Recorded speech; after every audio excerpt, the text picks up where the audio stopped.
শ্রম কোড যা মানবিকতা এবং শ্রমিক শ্রেণীর ৮ ঘণ্টা কাজের অধিকারকে কেড়ে নিয়ে মালিকপক্ষের দাসে পরিণত করতেই নিয়ে আসা হয়েছে কেন্দ্র সরকারের শ্রম আইন কোড। ১-২ ঘণ্টা কাজ করতে হবে এবং এই শ্রম কোডে রয়েছে শ্রমিকের অর্জিত অধিকারগুলি কেড়ে নেওয়া হয়েছে।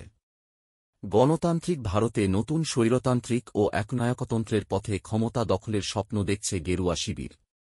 দেশে আনার চেষ্টা হচ্ছে এক দেশ এক ভোট নিয়মের, যা ভারতের মতো দেশে এক প্রকার অসম্ভব। আর কেন্দ্রীয় সরকারের এই দুই আইন প্রয়োগ করার চেষ্টার বিরুদ্ধে তৃণমূল শ্রমিক সংগঠনের পক্ষ থেকে শ্রমিক নেতা শিবদাস মণ্ডলের নেতৃত্বে এক বিশাল প্রতিবাদ মিছিলের আয়োজন করা হয়। এই মিছিলে পা মেলান প্রাক্তন ব্লক সভাপতি অশোক মুখোপাধ্যায়, জেলা পরিষদ সদস্য সমীর বিশ্বাস, পঞ্চায়েত সমিতি সহ সভাপতি জয়জিত মণ্ডল, জেলা পরিষদের কর্মাধ্যক্ষ বুড়ি টুডু সহ স্থানীয় শ্রমিক সংগঠনের নেতৃত্ব এবং তৃণমূল নেতৃত্ব।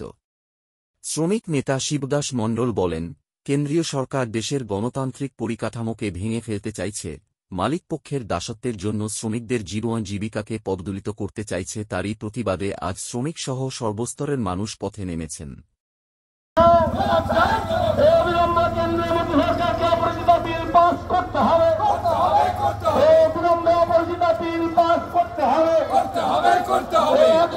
টাকা গরিব মানুষের হাতে ফিরিয়ে দিতে হবে।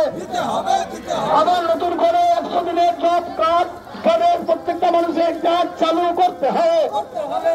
এই অসহায় খেটে খাওয়া পিছিয়ে পড়া নিরন্ন মানুষের স্বার্থে তৃণমূলের শ্রমিক সংগঠন লড়ছে, লড়বে।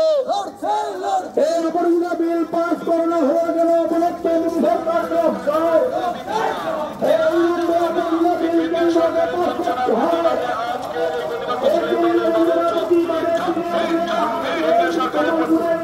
প্রতিবাদে আজকের এই প্রতিবাদ মিছিলে দলে দলে যোগ দিন।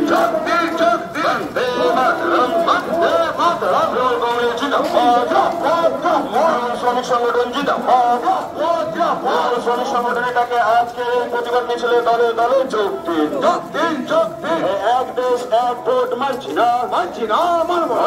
নরেন্দ্র মোদী জেনে রেখো, এক দেশ এক ভোট মানছি না, মানছি না, মানব না। অবিলম্বে পার্লামেন্টে অপরাজিতা বিল পাস করতে হবে, করতে হবে, করতে হবে। অবিলম্বে পার্লামেন্টে অপরাজিতা বিল পাস করতে হবে, করতে হবে, করতে হবে। আবাস যোজনার টাকা দিচ্ছে কে? বাংলা গরিব মানুষের ঘর বানানোর আবাস যোজনা